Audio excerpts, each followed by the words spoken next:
رہنمائی ہے. اور قبر کے اندر جانا بڑا مشکل امر ہے.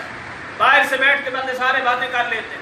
جو قبریں میں گئے ہیں یا جن کی روح نکل چکی ہے اور جنازے کی چارپائی پہ پڑے ہوں، اگر وہاں ایک کو مات کرنے کا موقع ملے نا تو پھر پتہ چلتا ہے کہ وہ کتنا مشکل مرحلہ ہوتا ہے.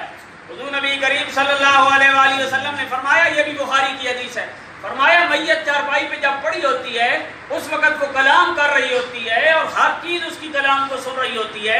صرف انسان نہیں سن رہا ہوتا. انسان نہیں سنتا، اگر سنے تو کیا ہو؟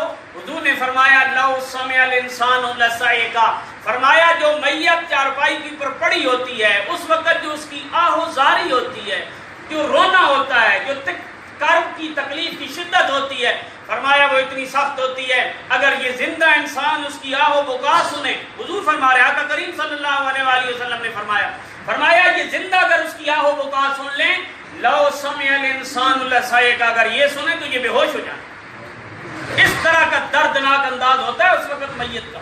یہ تکلیف، اس تکلیف کے اندر سے وہ گزر کے جا رہا ہوتا ہے.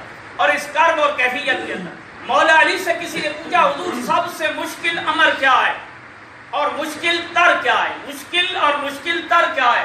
حضرت علی نے فرمایا مشکل ہے قبر میں جانا، قبر کے اندر جانا یہ مشکل ہے.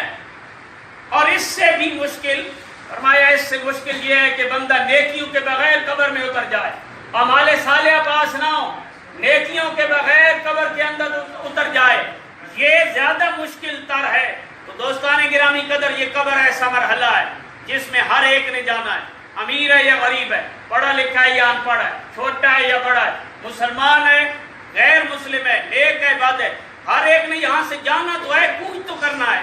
لیکن اگر ایمان کی حالت کے ساتھ، اعمال صالحہ کے ساتھ اچھی زندگی گزار کے اللہ رسول کے قوانین کی پر عمل پیرا ہو کے بندہ دنیا سے جاتا ہے تو پھر قبر میں راحت ملتی ہے. حضور فرماتے ہیں قبر جنت کے باغوں میں سے باغ بھی ہے، جہنم کے گڑھوں میں سے گڑھا بھی ہے. اگر بندہ تیاری کر کے جائے اس کی قبر جنت کا باغ بنا دی جاتی ہے. اور اگر بندہ بے احتیاطی کی زندگی گزار کے احکامات شریعہ کو پس پش ڈال کے جائے اس کی قبر جہنم کا گڑھا بنا دی جاتی ہے. اب یہ فیصلہ ہمارے اوپر ہے کہ ہم دنیا میں اگر آسائش کے طلبگار ہیں، سکون کی زندگی کے طلبگار ہیں، دنیا کے اندر اگر ہم راحت چاہتے ہیں، اس کے لیے کتنی تگ و دو کرتے ہیں، تو ہم آخرت کے اندر کیسی زندگی چاہتے ہیں؟ مولا علی سے کسی نے پوچھا، حضور آخرت کے لیے کتنی تیاری کرنی چاہیے؟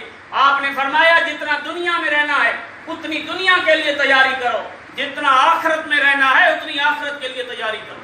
کیوں؟ دنیا کا پیریڈ تھوڑا ہے، اس میں ہم کتنی توانائیاں صرف کرتے ہیں، کتنا وقت لگاتے ہیں. آخرت کا پیریڈ زیادہ ہے. ہمارے پردادا اس سے اوپر کے رشتے ہمیں یاد نہیں ہیں، ان کی قبریں یاد نہیں ہیں، ان کے قبرستان تک یاد نہیں ہے.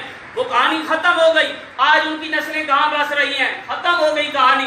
اسی طرح ہماری بھی ختم ہو جائے گی اگر ہم نے رب کو بھلا دیا، رسول اللہ کے لائے ہوئے دین کے احکامات کو بھلا دیا، ہماری کہانی بھی ختم ہو جائے گی. ہر کوئی اپنی قبر میں اپنے اعمال کا حساب دے رہا ہوگا. اب فیصلہ انسان کے اپنے اوپر ہے، جو کرتا ہے اس کا اپنا نفع ہے، جو نہیں کرتا وہ گھاٹے کا سودا کرتا ہے. اللہ حقائق کی سمجھ نصیب فرمائے، اس دین متین کے احکامات پر عمل پیرا ہونے کی توفیق نصیب